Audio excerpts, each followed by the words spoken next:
Welcome to episode number 8 of the Voices of Boyle podcast. Today's guest is David O Rourke, who a lot of you may know as Marcus Lynx O'Rourke on Facebook. David grew up in Boyle and he moved to Athlone when he was 19, where he remains to this day, although he still comes home every few weeks to visit family and friends.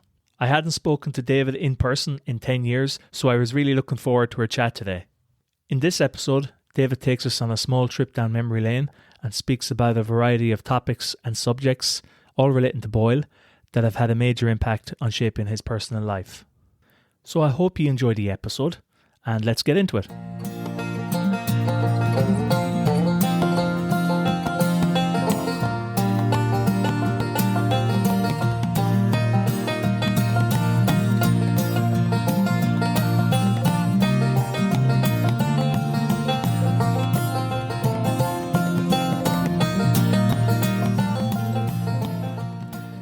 Good afternoon, everyone, and you're welcome to another episode of the Voices of Boyle podcast.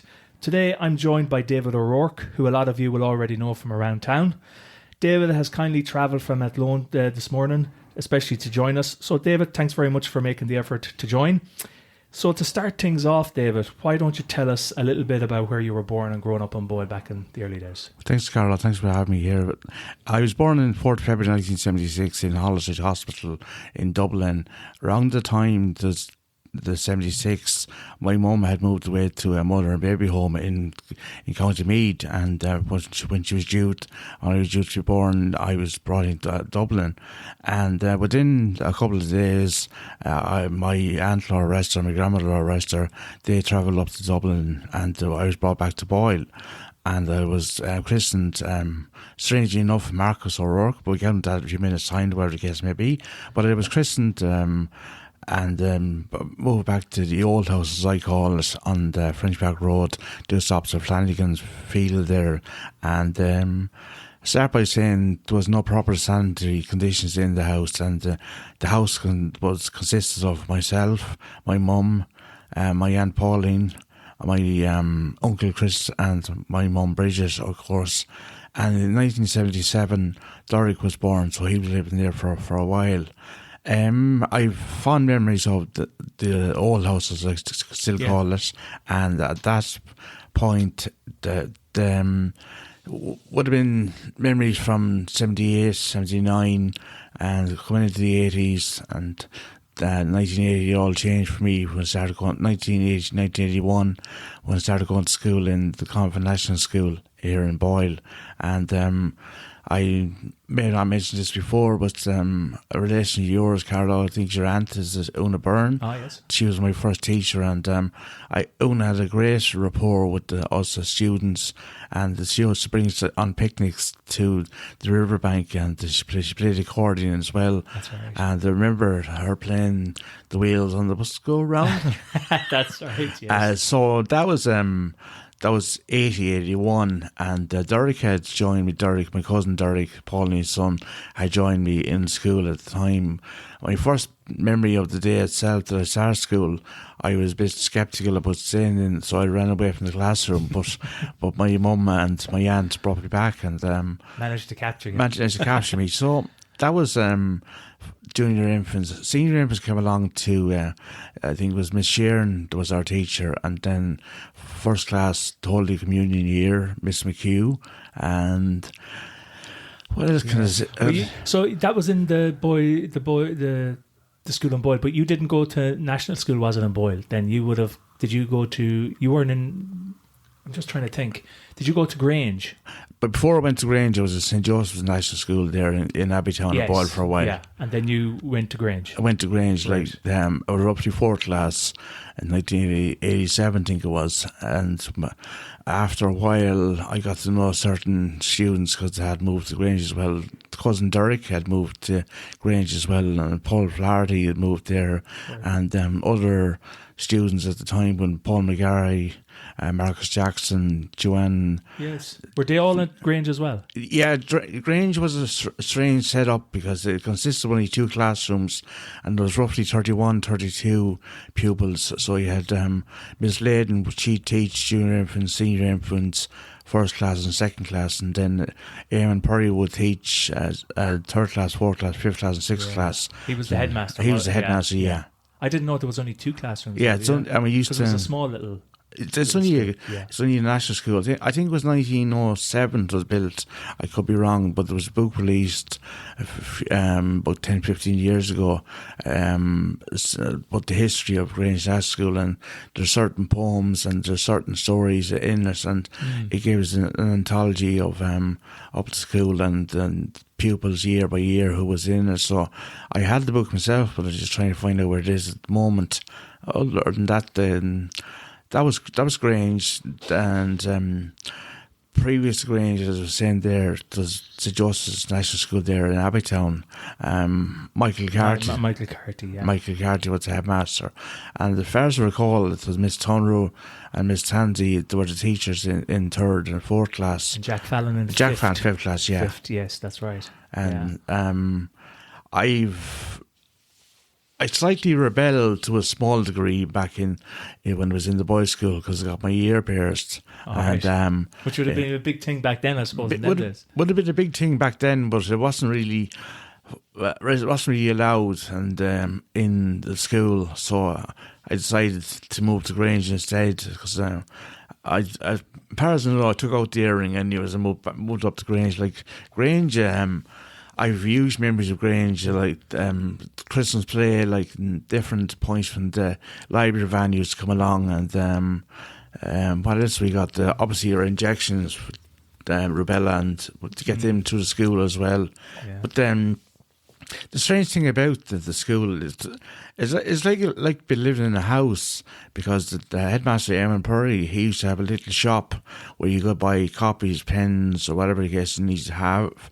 And also every morning he would buy the Irish Independent, and the Irish Independent was full of facts, and one part of the Irish Independent had an arrangement of temperatures for worldwide cities. So what happened there, we were all given a city. I had Brussels, and he read out the temperature of Brussels for Tuesday, write that down. Say we say it's 13 degrees, might be more at the moment. Write down 13 degrees, and each day we'd write in the temperature of it, and then average it out at the end of the month, and to see what the average temperature was for Brussels, or somebody else might have London, Belfast, New York, whatever the case may be. But I'm sure the way the climate's going at the moment, it's hotter in Brussels than it was back then. Yeah, and so that was kind of your early days at school, and then in those days, did you have any local jobs around town, or were you working locally, I would have been only 11, 12 at that time. So at the time, probably about 13, 14, I would have worked with local farmers, like bringing in the hay. Probably maybe around, I'd say 12, there was a man there known to the town, Christy Brady, who used to run Toner Bog up there in Kingsland. Yes. So what had been arranged with himself there, my uncle Shaney would come to that later on. Shaney and Chris and myself would save the turf, and for him, and he would save our own, they had given us as well. So he'd be kind enough to bring the turf back to the new house would have been at the time, because the new house at the time was it was just up the hill from the old house. Yeah. So that was started, been built in 1984, and moved into that then in September 1985. So it was a great stepping stone for myself, because obviously it had washing facilities and toilets and the whole, like the 80s and the late 70s were different times. Oh, of course, yeah. Like people probably, we don't appreciate, I think, maybe what we have now, as opposed to, as you said, back in the 70s and 80s when it wasn't an abundance like as we have it now. You're right there, Dev. Yeah. Well, as I was saying there, I moved to St Mary's Secondary School, that's what, yeah, in 1989 after I made my confirmation.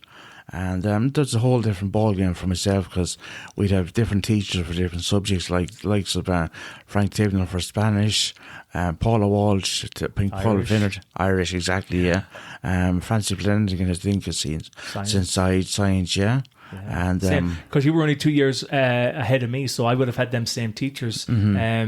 For maths, I had Tommy Conlon. That's right. You probably had Don. I had Don Conlon. Don Conlon. Okay, yeah. So we had the same basic teachers back then. You know, and I suppose for you coming from the previous school where one teacher taught multiple subjects, now you were faced with like having single subjects taught by a single teacher. So yeah.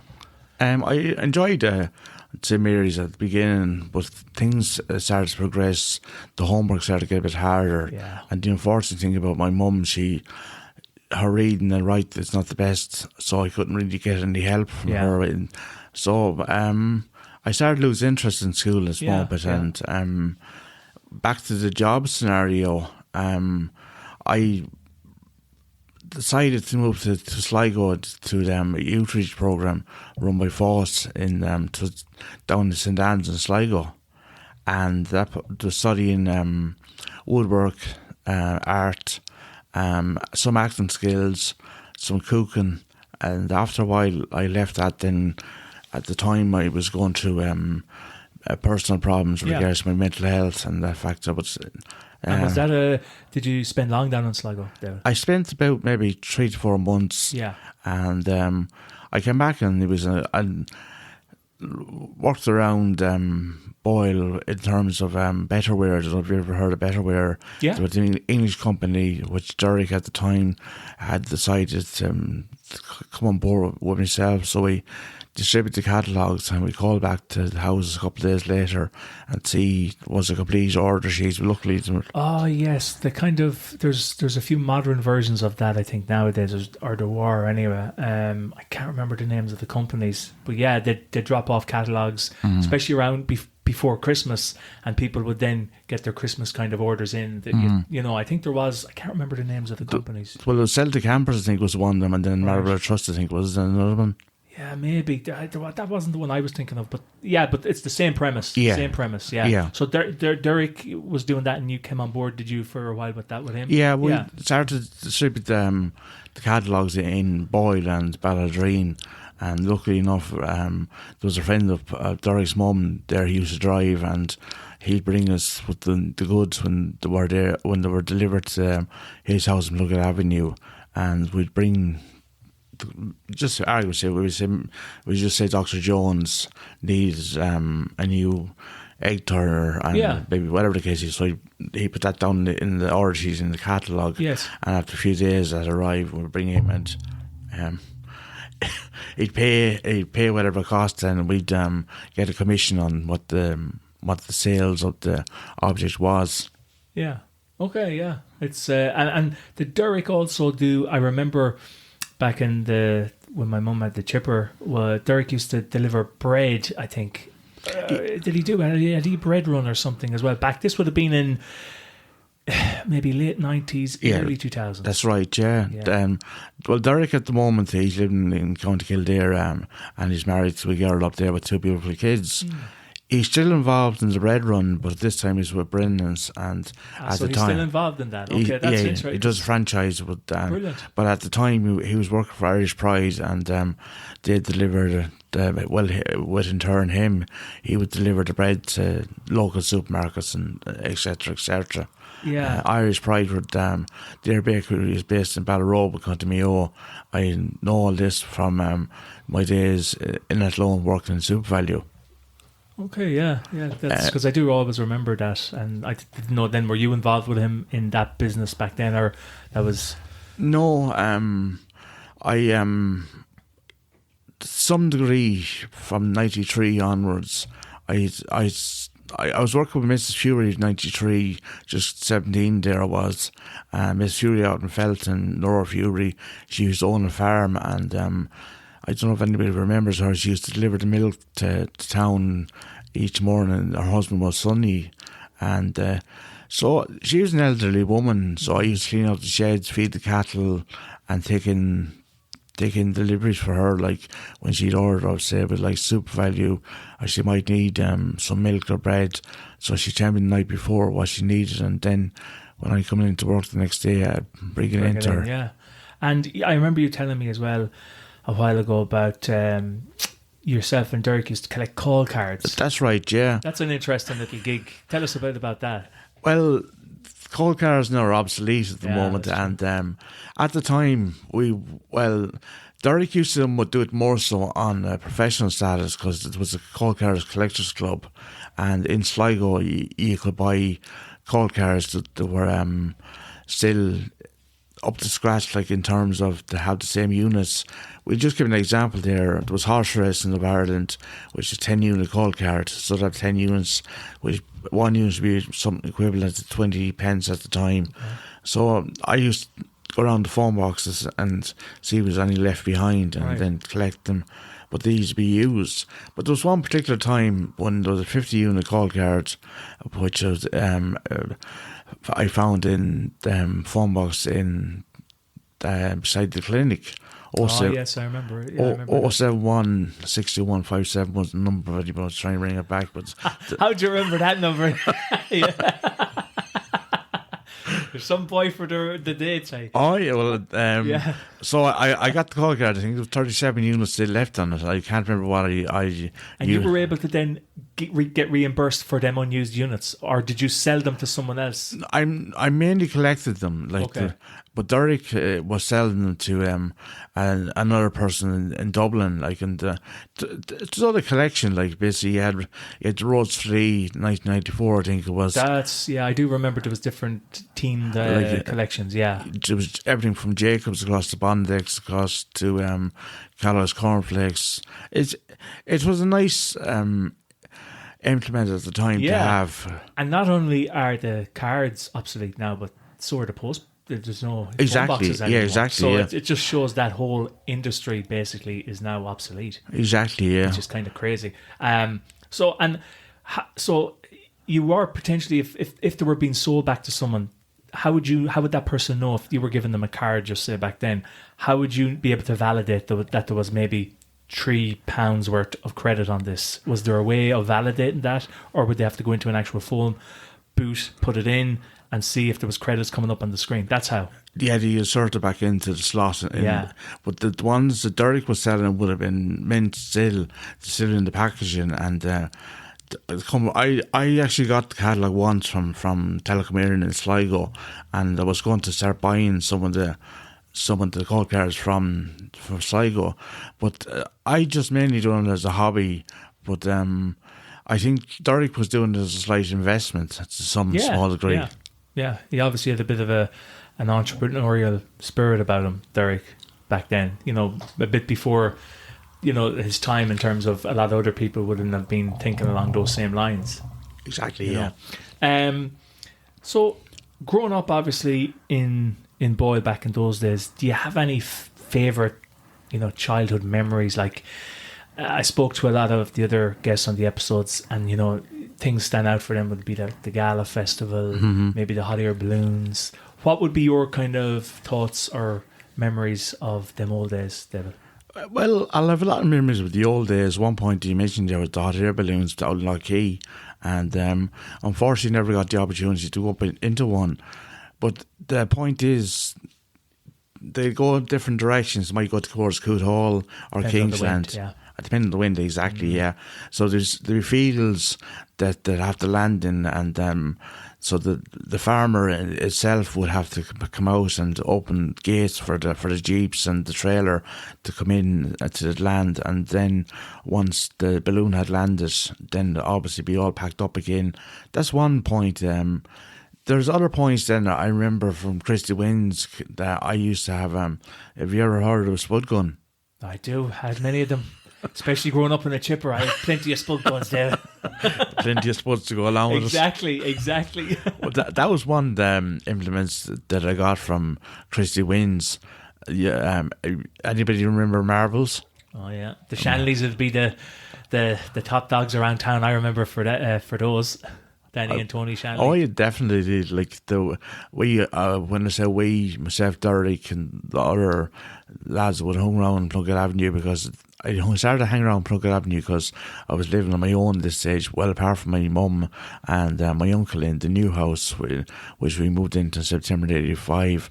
But to go back to the friends element there, we used to play marbles there into the potholes there in Plunkett Avenue, Yes. number 26. Derek lived in, so the Plunkett Avenue was like a second home for me. It was. Yeah, of course. Yeah. You would have had a lot of friends as well from down that area as well over the years. Yeah. So that was one of your kind of memories. And do you remember? I suppose there was the Nissan Classic. Nissan Classic, yeah. I was still in Grange at the time, and 1987 would have been the 11. I think it was actually 1988. I think it was September 1988. I think I think it was 88. Now someone listening to this could correct us and say we're completely wrong, both of us, but it was definitely 87 or 88. So yeah, we all got the day off school there. I was still going to Grange at this point, and huge excitement around the town there. Like, you had Sean Kelly, Stephen Roach, Olaf Ludwig, different cyclists, like world-renowned cyclists coming to the town. The stage itself, I think, was from Dublin to Sligo, and it was, and those grandstands set up in the town, and and that to go up with the curlews. Up the curlews, yeah. And I think it was a German that ended up winning that stage in Boyle.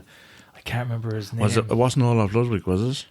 I think it started with Rolf. I think Rolf. I think his first name was Rolf. Now, I could be wrong, but I do know it was a German that won that stage. So again, someone listening to it might comment in Facebook or whatever with the real winner. But so that was actually pretty cool. I do remember that as well myself. The Nissan Classic. The town was waged. Exactly. Yeah. Massive crowds. And it would have been there on the Crescent as well, the bands, the grandstands and the bandstands. Like, your mum's shipper was just across the road from us. Yeah, and right. Other memories I have, like the late 9, 10, maybe coming up to early teenage years. Yeah. Used to go to bingo a good bit. In Boyle? Bingo in Boyle and bingo in Ballymore. Some of the listeners might know where T-Bohan is. Just outside French Park. I used to go there and play bingo on some occasions. Like, it's a good old crack. And it's still going. Was it still in the St. Joseph's Hall back then? Yeah, right. Still, but St. Joseph's has changed now. There's all a seating area in comparison to the. Like, when I say seating, the chairs were put down and taken back up again and stacked up. Okay. And back then. Yeah, and Martin Camden and Willie Tiernan called the numbers. Were they calling? I do remember.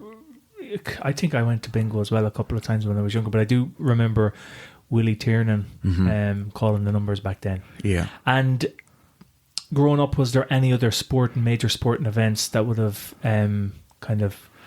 you can recall that you were very interested in? Well, I heard the name before. Scalacci! Oh, yes. 1990 World Cup in Italy, of course. I was only 14 at the time, and hanging around was Brendan Sharkey.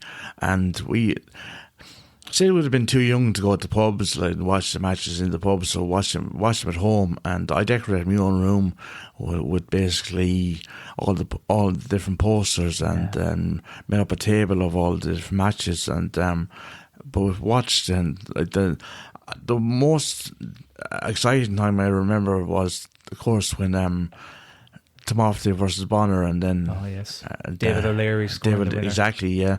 And we watched the house up my mum's house in Sandhill, and afterwards the excitement we started running out the door, running around the house. Like, it was a different setup for Ireland. Like, it was, apart from 1988 when great Jack Charlton brought Ireland to Germany. Stuttgart beating the English. Exactly, yeah. Ray Houghton with the header. Exactly, yeah. Yeah, they were great times. Oh, unfortunately, it's a shame that since 2002 we haven't been in a major, World Cup since. It's such a shame. But that's one point as well. As a young fella growing up, I don't know if you would have had speaking of Christy wins, I used to go down and collect. At the time, it was the Obus World Cup sticker collection.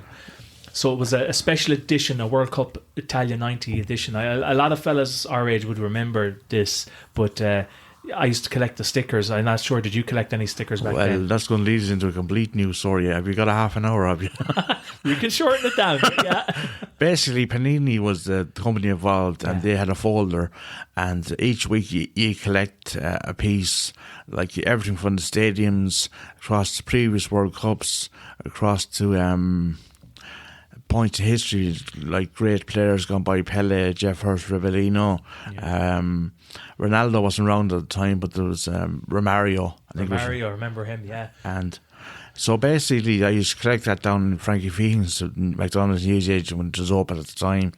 And I could say, if you want to have a look at it, I can give it to you. Yeah, I'd be interested in seeing that, because they're really childhood memorabilia. Oh yeah, definitely. I don't know where my collection is, but I wish I did, because again, very strong childhood memories. Definitely, growing up, and it was one of the things for me remembering Christy Wynn's shop. It was such a magical place, collecting every week a magazine that he had on order for us. Nowadays all that stuff is just like nearly obsolete in a way, because everything's online. Exactly, yeah. But well, Christy had a lot of different stuff down there, like in terms of fishing rods, and I think he actually done the bullets for guns for hunters as well. I think he did. Yeah, he definitely had the fishing tackle and all that down the back. I do remember that. And the penny sweets, of course. And you had Phil and you had Teresa working down there as well. Phil Byrne and Teresa Milady. Yeah, that's right. They were sisters, which I remember them as well as a young fella going in there. That's a sparking me memory of to them. Who remembers Bob Fears, Peter Phelan's, Moriarty's?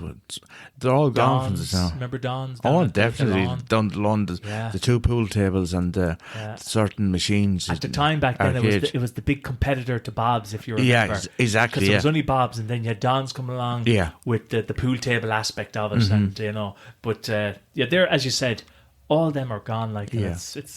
Well, there was a room there, and you might remember D.H. Burke's, did you? Oh, I do, yeah. The Bank of Ireland. Yeah, there's a little alleyway there. In there was an arcade games. It started up for, I don't know. It only lasted a couple of months. That's right. Yeah. I just don't think there was any much interest in it. No. I don't think, and that's a sad thing as well. It shows the sign of the times that when we were young, obviously you're out rolling in the muck, you're out playing video games and all this, and obviously the generation of these days, they don't do that. They're at home playing PlayStations and stuff, and that's just the progression of it. You probably yourself would have different consoles, like the Commodore 64. That was my first computer, Commodore 64. I loved it, absolutely loved it. Then the Amiga 500 after that. Yeah, but and do you remember the ZX Spectrum? No, I remember the Spectrum. I didn't have it, but I do remember. Yeah, and the most notable thing in your mum's chipper little chick there, she had Outrun. Oh yes, I do remember that. Yeah, I do remember that. And sometimes there'd be a queue just to play the bloody thing. Oh yeah, they were great days though. Like definitely, like Bubble Bobble and all that. Bubble Bobble, yeah. great memories. So you're currently in Athlone. That's right. That's right, because you came down this morning for it. When did you move there? I moved up in May 8th, 1995. 95? 95, yeah. I was 19 at the time. All right, you're gone a long time. So. Yeah. But I remember it was a Sunday afternoon, glorious sunny weather. And I started to listen to BBC Radio 1 and recording the Essential Mixes. But the reason why I'm saying this, because I used to have a Walkman at the time, and I had the tape with me, so I was listening on the way up the whole way to Athlone. Snap's Essential Mix from 1995, and the next day I was delighted with myself completely when I moved to Athlone. I lived in 37 Beach Park, and basically the landlady of the house, originally from Coot Hall, Margaret Egan was her name, and she used to give us the food or whatever the case is. We pay X amount for the week. But the most enjoyable factor for me behind the house was the Telecom Tower. Now, what's Telecom called? The Air, isn't it? I think it's Air, I think, yeah. And like there was Telecom Tower because there was a switchboard in one of the premises beside it. So that allowed me to get the BBC Radio 1 on the FM dial because the signal strength was stronger because the mast was picking up the frequency to some degree. And at the time, on the Monday after I moved to Athlone, I was listening to RAV Day. There's VE Day in England, but they decided to make it RAV, the Rave Day. So you had the likes of who had we now? Blue Peter, Paul Oakenfold, Carl Cox, different DJs. Mickey Mac, was he, or was that? Mickey Mac was on 2FM, and he used to play his set on every Saturday night. I think it was from 8 to 10, and he brought.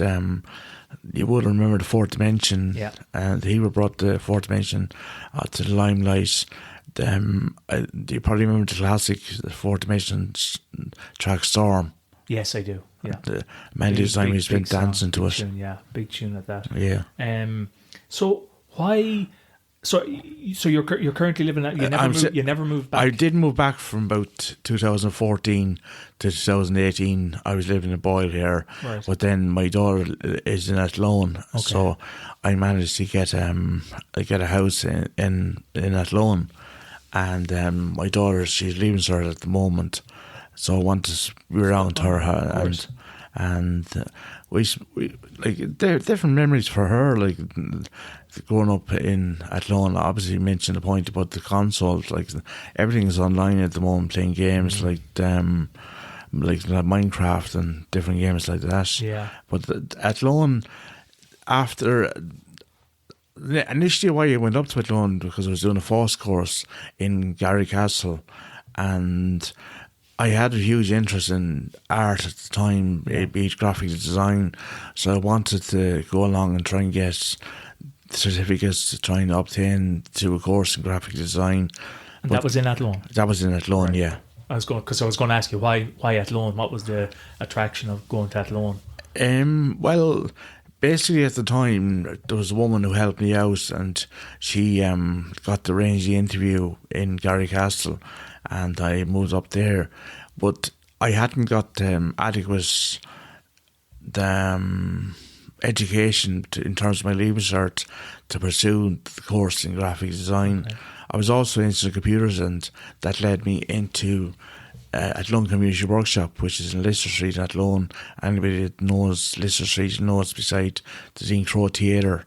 And so the few years there I was learning lots of bits and pieces about computer applications and spreadsheets and data processing and obviously word processing, stuff like that. Yeah, and did you continue on doing anything with those after the initial kind of course you were doing, or did you just, as you said, you didn't have the correct qualifications they needed? Did it just fall by the wayside then, David, and you just kind of went on with life after that? Well, I went on to move alongside work experience. I got 1 day a week work experience so at the time it was Crahan Centra Crahan Super Value, yes, in Athlone. So I was doing the work experience there every Wednesday, and the manager James Dungan, he said to me, "There's a job coming up there on Saturdays and Sundays. Would I be interested in taking it?" So I was doing the 5 days in FOSS, and I was doing the 2 days in Super Value. And it was very busy back then in Super Value because there was no Lidl, no Aldi, no Tesco, but you had Quinsworth. Quinsworth, yeah, that's right. Quinsworth again. I think that was merged into Tesco, wasn't it? That's right, yeah. Yeah, that's the blast from the past. All right, Quinsworth, they were everywhere.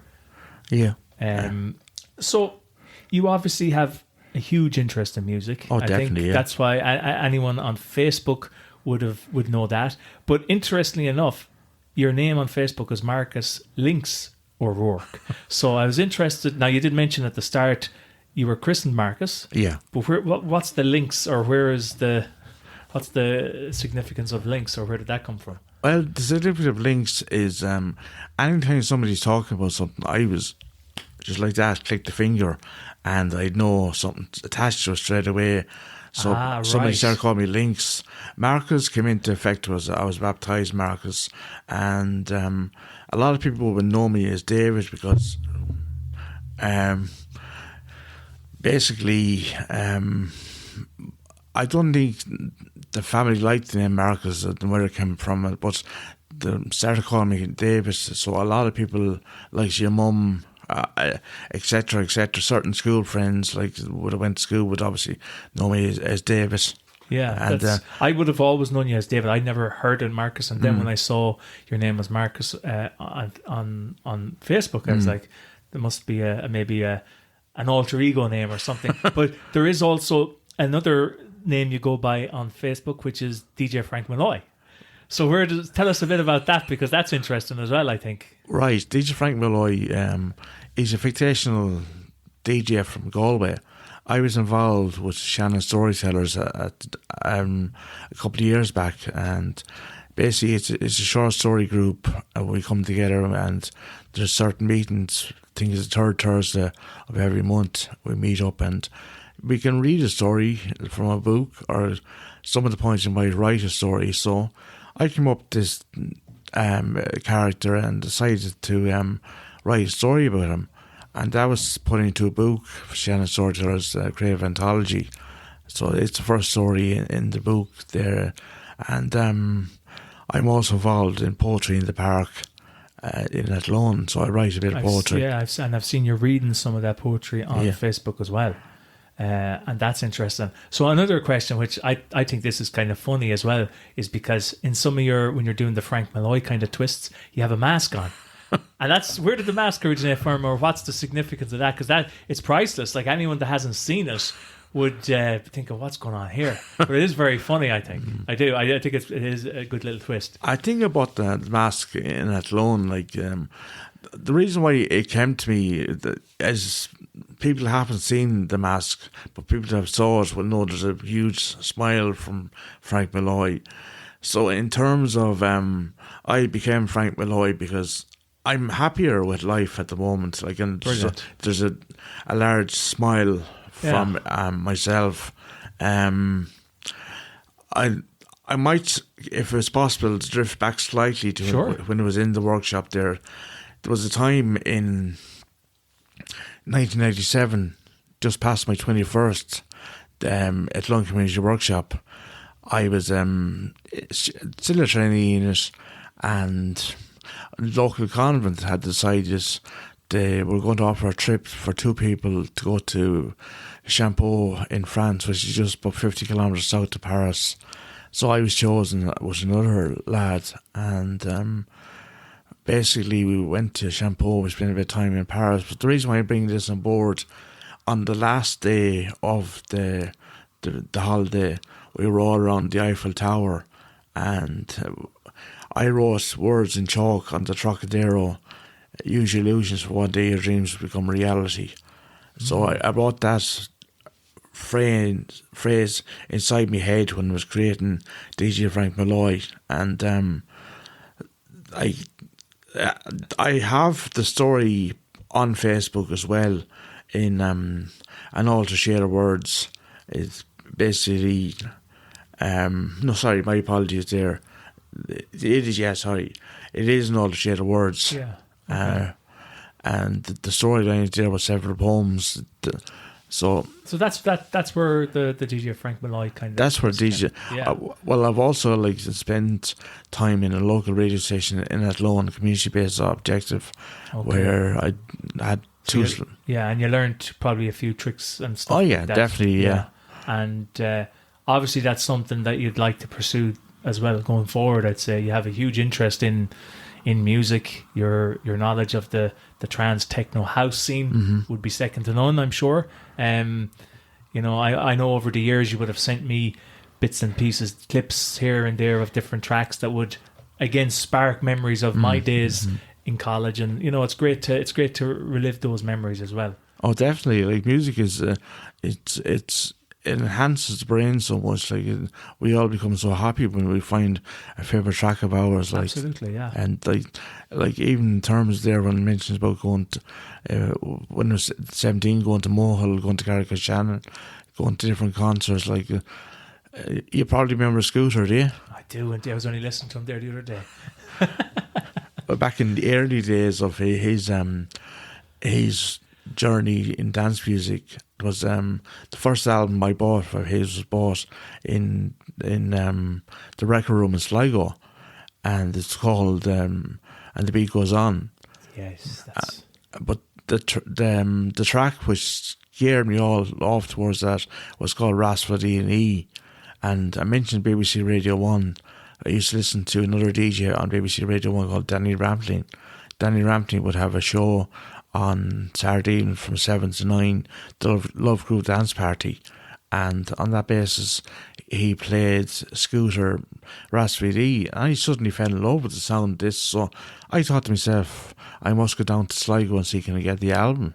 Like on the album, you have other tracks like Waiting for Spring, Endless Summer. Endless Summer was a big one. Oh yeah, big time. Especially Hyper as well. Or Move Your Ass. Yes. They were brilliant. Like, I mean, obviously a lot of the younger generation today wouldn't probably even heard of Scooter. No. They think this music is crazy. Mm-hmm. But for us, of course, it was our day as young fellas. So, well, back to Athlone, and the two links are attached. Well, hence the links. You were asking the question about links, but still getting the answer, I suppose. So, to some degree, music links me to different. If you know, like if you go onto YouTube and you put in a track, suddenly YouTube thinks you want to hear another track linked to it. But that led me to find out so much about music, like in terms of I'm going to be doing another mix on Saturday morning, and in terms of I got to know Scala Calanci Brothers.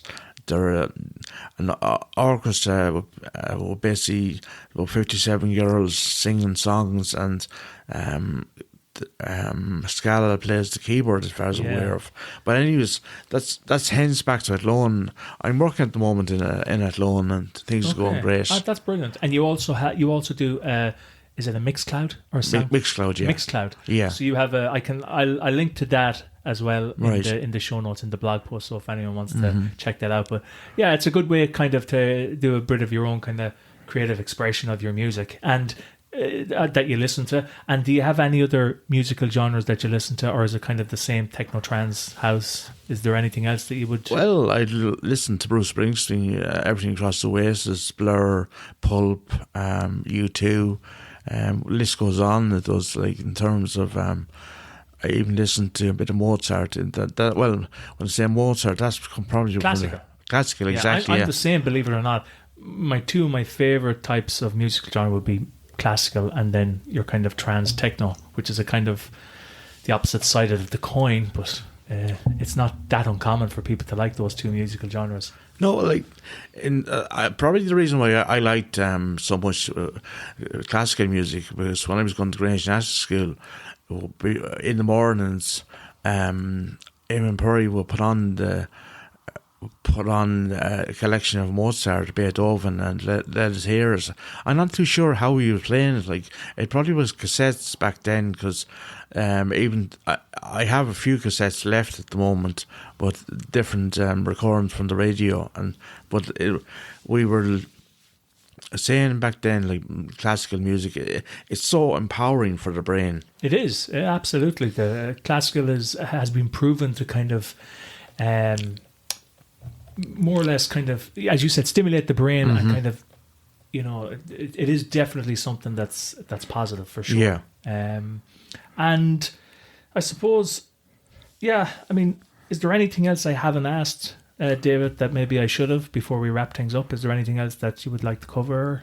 Well, I enjoyed listening to your podcast so far, and Melissa there, the girl, yes, Melissa. She's involved with Peter House and the Park Run and Athletics Club. I personally myself, I won't go into detail too much, but the glass is always half full at the moment. I have no plans to drink what's in the glass. I'm off during 4 years now, and like unfortunately, it was leading me to go slightly astray. Yeah. But I decided to give up the knock it on the head. Knock it on the head, exactly. Yeah. And you're as you said, happier for it. Exactly, happier for it. Like, and the reason why I mentioned my list there was because in terms of the Pieta House Darkest in the Light walk, it's such a remarkable achievement, like for Pieta House to bring to the public the awareness. Exactly, yeah. Because that's what it's all about. I think at the end of the day is to make people aware that everything isn't always okay on the surface, or if it is looks like on the surface it's okay, sometimes it's not. So always to kind of be aware of that. So as you said, it is a very important cause. Exactly, like in terms of I have a daughter in Athlone now who's she's good. She's doing good, like in terms of the way you mentioned her. She went to Macbeth yesterday in the Dinkrow, like, and it's important, like it's important for people to communicate with each other. Absolutely, like totally agree. I think that's a very, especially in a modern day where everything is online. Exactly, yeah. It's still important to have these, like we're having here, conversations, sitting down, talking to us without phones in front of us and screens.